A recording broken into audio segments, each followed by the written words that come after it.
Hi, ಎಂತ ಗೊತ್ತಾ, ನಿನ್ನೆ ವರಮಹಾಲಕ್ಷ್ಮಿ ವ್ರತ. ಕೆಲವರು ಲಕ್ಷ್ಮೀ ಪೂಜೆನ ನಿನ್ನೆ ಮಾಡಿದರೆ ಇನ್ನು ಕೆಲವರು ದೀಪಾವಳಿಯಲ್ಲಿ ಮಾಡ್ತಾರೆ. ನಾನು ನೋಡ್ದಂಗೆ ನಿನ್ನೆ ಕೆಲವು ಹೆಂಗಸ್ರದ್ದು ಸಂಭ್ರಮ, ಸಡಗರ, ಓಡಾಟ. ಅವ್ರು ಓಡಾಡುವಾಗ ಮಕ್ಕಳು ಗಂಡ ಏನಾರು ಎದುರುಗಡೆ ಬಂದರೆ ಎತ್ತಿ ತೋಟ ಕಪ್ಪಿ ಬಿಸಾಕ್ತಿದ್ರೇನು, ಅಷ್ಟು ಜೋರಿತ್ತು ಅವ್ರ ಓಡಾಟ. ಬೆಳಗ್ಗೆ ಹೆಚ್ಚು ಕಮ್ಮಿ ಒಂದು 4 ಗಂಟೆಗೆ ಎದ್ದಿದ್ರೇನೋ, ಎದ್ದವರೇ ಮನೆ ಗುಡಿಸಿ ಸಾರಿಸಿ ಒಳ್ಳೊಳ್ಳೆ ಅಡುಗೆ ಮಾಡಿ ಲಕ್ಷ್ಮಿ ಕೂರಿಸಿ, ಲಕ್ಷ್ಮಿಗೊಂದು ಒಳ್ಳೆ ಸೀರೆ ಉಡಿಸಿ, ಅದಕ್ಕಿಂತ ಒಳ್ಳೆ ಸೀರೆ ಇವ್ರು ಉಟ್ಕೊಂಡು ಅಡುಗೆ ಮನೇಲಿ ಆ ಡಬ್ಬಿ ಈ ಡಬ್ಬಿಲಿರೋ ನೋಟ್ಗಳನ್ನೆಲ್ಲ ತಂದು ಲಕ್ಷ್ಮಿ ಮುಂದೆ ಇಟ್ಟು, ಗಂಡನ ಹತ್ರ ಒಂದಷ್ಟು ದುಡ್ಡು ಇಸ್ಕೊಂಡು ಅದನ್ನು ಲಕ್ಷ್ಮಿ ಮುಂದೆ ಇಟ್ಟು ಪೂಜೆ.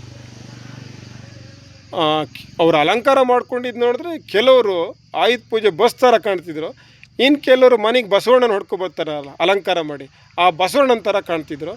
ಕೆಲವರು ಸಿಂಪಲ್ ಆಗಿದ್ದರು. ಇನ್ನು ಕೆಲವರು ನಾವು ಎಷ್ಟು ಅಲಂಕಾರ ಮಾಡಿಕೊಂಡ್ರು ಅಷ್ಟೇ, ಎಷ್ಟು ಪೂಜೆ ಮಾಡಿದ್ರು ಅಷ್ಟೇ ಅಂಥೇಳಿ ದೇವರಿಗೊಂದು ಕೈ ಮುಟ್ಕೊಂಡು ತೆಪ್ಪಗಿದ್ರು. ಮಧ್ಯಾಹ್ನ ಮೇಲೆ ಅಂತೂ ಅರ್ಶಿನ ಕುಂಕುಮ ತಗೊಳ್ಳೋಕ್ಕೆ ಅಕ್ಕಪಕ್ಕದ ಮನೆಗೆ ಹೋಗೋದು, ಅವರೆಲ್ಲ ಇವ್ರ ಮನೆಗೆ ಬರೋದು, ಓಡಾಟನೋ ಓಡಾಟ. ರಾತ್ರಿವರೆಗೆ ಇವರು ಕುಣಿದು ರಾತ್ರಿ ನೋಡಿದ್ರೆ ಅವರು ಕೆಲವು ಹೆಂಗಸರು ಮಾರಿ ಗೊಂಬೆ ಥರ ಕಾಣ್ತಿದ್ರು. ಇನ್ನು ಕೆಲವು ಹೆಂಗಸರು ಲಕ್ಷ್ಮಿಯರು ಹೋಗಿ ಮಹಾಕಾಳಿಯರಾಗಿದ್ದರು. ಈ ವರಮಹಾಲಕ್ಷ್ಮಿ ಹಬ್ಬದಲ್ಲಿ ಒಂದು ವಿಶೇಷ ಏನು ಅಂದರೆ, ಹೆಂಗಸರಿಗೆಲ್ಲ ಅಕ್ಕಪಕ್ಕದ ಮನೆ ಹೆಂಗಸನ್ನ ಕರೆದು ಅರ್ಶಿನ ಕುಂಕುಮ ಕೊಡೋ ಭಾಗ್ಯ. ಗಂಡಸರಿಗೆ ಒಂದು ಮೂಲೆಯಲ್ಲಿ ಕೂತ್ಕೊಂಡು ಆ ಹೆಂಗಸ್ರನ್ನೆಲ್ಲ ವಾರ ಗಣ್ಣಿಂದ ನೋಡೋ ಸೌಭಾಗ್ಯ ಅಲ್ಲ.